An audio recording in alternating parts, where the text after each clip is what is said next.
Olá, meu nome é Bruna Quadros, eu sou auditora fiscal do trabalho. Nessa aula, nós vamos ver as últimas disposições sobre a FGTS contidas na medida provisória 927. Esse é o nosso segundo vídeo da série sobre a FGTS. A gente vai ver aqui, então, como é que fica esse diferimento, esse adiamento do pagamento do FGTS mensal de março, abril e maio, quando o contrato de trabalho de um trabalhador em particular for rescindido antes do início, ou no meio do parcelamento. A gente vai ver o que acontece quando o empregador não paga a parcela. Vamos ver também a suspensão do prazo prescricional. Veremos a questão dos certificados de regularidade da FGTS. Vamos começar essa aula? Aqui a gente tem o artigo 21 que fala da rescisão do contrato. Na hipótese de rescisão do contrato de trabalho, a suspensão prevista no artigo 19 ficará resolvida e o empregador ficará obrigado, ele tem aqui dois incisos. No direito a gente chama de resolução, fica resolvido quando a coisa acaba, Então, o parcelamento, a suspensão da exigibilidade do pagamento das competências de março, abril e maio em relação àquele trabalhador que teve o seu contrato rescindido, ela se dissolve, ela se desfaz. Então, a gente passa, esses FGTS de março, abril e maio passam a ser exigíveis, a qualquer tempo, quando o empregado for demitido no curso do parcelamento. Demitido não, despedido. Então, aqui a gente tem no inciso 1. Ao recolhimento, então o empregador vai ficar obrigado ao recolhimento dos valores correspondentes, sem incidência da multa e dos encargos devidos, nos termos do disposto do artigo 22, caso efetuado dentro do prazo legal estabelecido para sua realização. Então, se um empregado for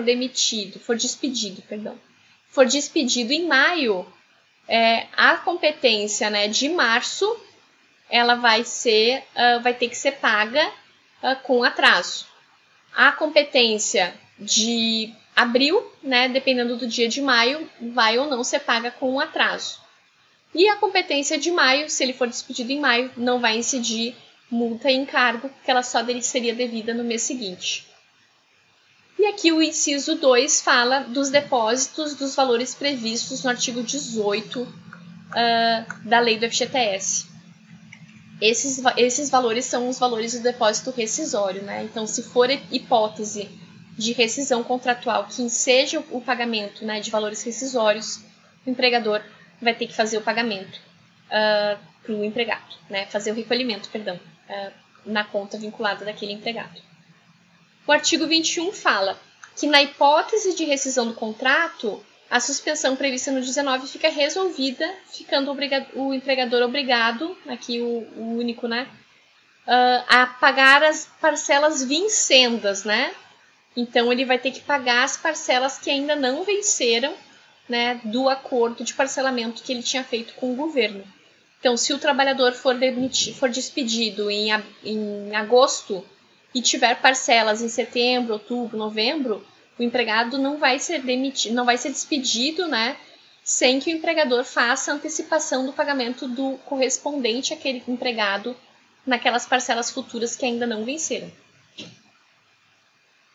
Isso só vale na rescisão do contrato. Então, a gente vai ter que pagar também o mês anterior à rescisão, o mês da rescisão e o 40% rescisório, se for o caso da hipótese do rescisório. O artigo 23 fala que fica suspensa a contagem do prazo prescricional dos débitos relativos à contribuição do FGTS por 120 dias, contado da entrada em vigor da medida provisória 927, que é lá de 22 de março. Então, o FGTS não vai contar a prescrição do FGTS por 120 dias, justamente para dar tempo do governo ir atrás do FGTS depois. Aqui a gente está colocando um slide, para quem não assistiu a aula 1 e pulou direto aqui para a aula 2, existe o site da Caixa, caixa.gov.br, entrando no site da Caixa, vindo aqui em produtos e serviços, a gente consegue ver o FGTS. Clicando em FGTS, a gente cai nessa tela, nesse momento, né? Pode ser que isso mude o desenho, né? A foto da tela, que hoje é essa moça aqui com aquela equipe lá atrás. E aí a gente tem esse campo aqui de suspensão do recolhimento do FGTS. Isso aqui abre um link para perguntas e respostas bem amplo. Lá nesse link a gente vai ter disposições tanto sobre a rescisão, né, antecipada, a rescisão do contrato, que antecipa as parcelas que ainda não venceram do parcelamento do FGTS, quanto a gente vai ver o que está no próximo slide aqui, que é sobre o certificado de regularidade de FGTS. Então, o que a gente tem aqui no 24? O inadimplemento, né, o não pagamento das parcelas previstas no parágrafo 1º do artigo 20, vai ensejar o bloqueio do certificado de regularidade do FGTS. Esse certificado é muito importante, especialmente para as empresas que contratam com o governo. Então, isso é bem importante para o contador ficar ligado, né, para não esquecer de gerar o pagamento da parcela para o empregador não ficar em atraso e não ter o certificado bloqueado. Essas parcelas são as parcelas, até 6 parcelas a serem pagas a partir de julho, né? Então, não dá para bloquear o certificado, porque o certificado é muito importante para muitas empresas. Então, as obrigações referentes às competências, né, do caput do 18 são quitadas em 6 parcelas. Eu só trouxe aqui o extrato, né, do artigo 1º do artigo 20 para vocês darem uma olhadinha. Então, é importante não atrasar as parcelas, manter o parcelamento em dia. O artigo 25 fala o seguinte: os prazos dos certificados de regularidade emitidos anteriormente à data de entrada em vigor da MP serão prorrogados por 90 dias. Né? Então, a empresa já tinha um certificado de regularidade, não vai precisar, durante a crise, emitir um novo certificado de regularidade. Né? O certificado vai permanecer válido para quem está contratando com o governo, isso é bem importante, porque é só considerar que esses certificados vão ser validados, né, por mais 90 dias. O único diz o seguinte: o parcelamento de débito do FGTS em curso, que tenham parcelas a vencer nos meses de março, abril e maio, não impedirão a emissão do certificado de regularidade.